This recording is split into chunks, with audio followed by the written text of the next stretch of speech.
Hello, good morning students.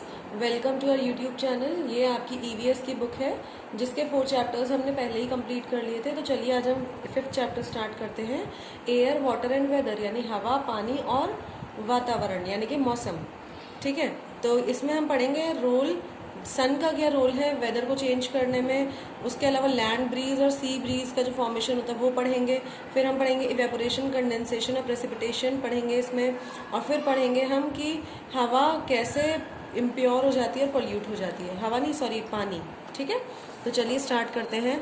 We know that air is all around us.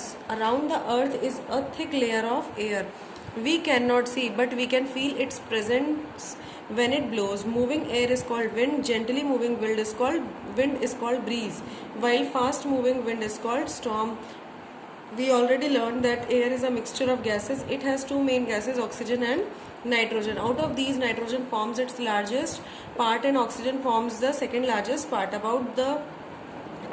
From these, some amount of other gases like carbon dioxide and water vapor are also found in air.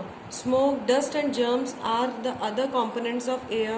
Hot and cold air, the continuous movement of air from hot to cold regions and vice versa is called air current.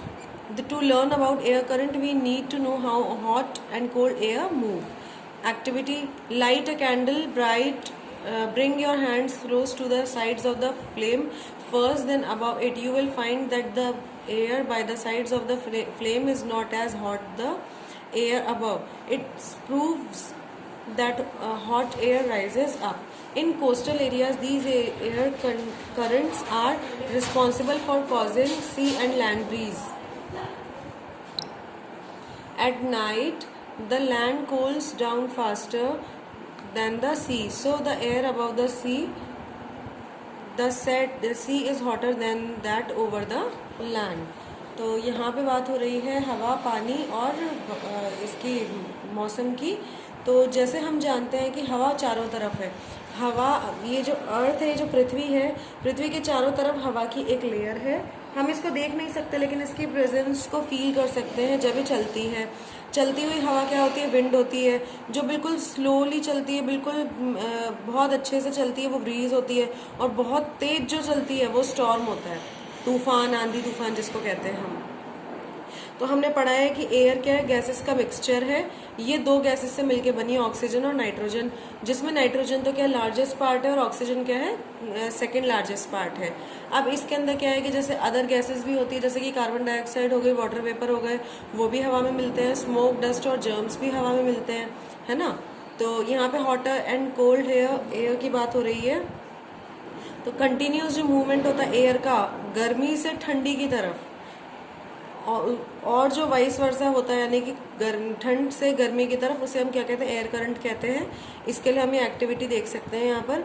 फिर जो coastal areas होते हैं उसके अंदर air current जो होती है वो सी और लैंड ब्रीज के लिए कॉज होती है, यानी कि उसकी वजह से ये सी और लैंड ब्रीज, सी में ब्रीज और लैंड में ब्रीज का इफेक्ट होता है। तो लैंड ब्रीज क्या होती है? लैंड ब्रीज जब रात का टाइम होता है तो रात में जो लैंड होता है वो जल्दी से फटाफट से कूल हो जाता है। ये कोल्स लिखा है, कोल्स गलत है, कूल्स आएगा।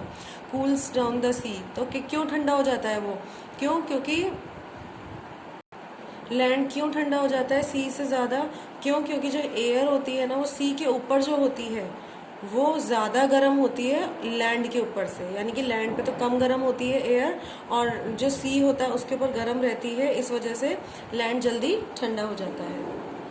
This hot air above the sea rises up. The cold air above the land blows towards the sea to take the place of the rising warm air. This is called land breeze.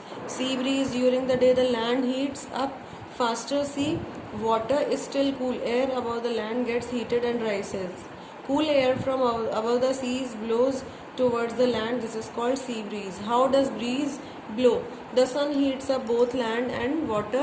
Land gets heated up faster and cools down faster than water. During the day the land heats up and the air above the land becomes hot.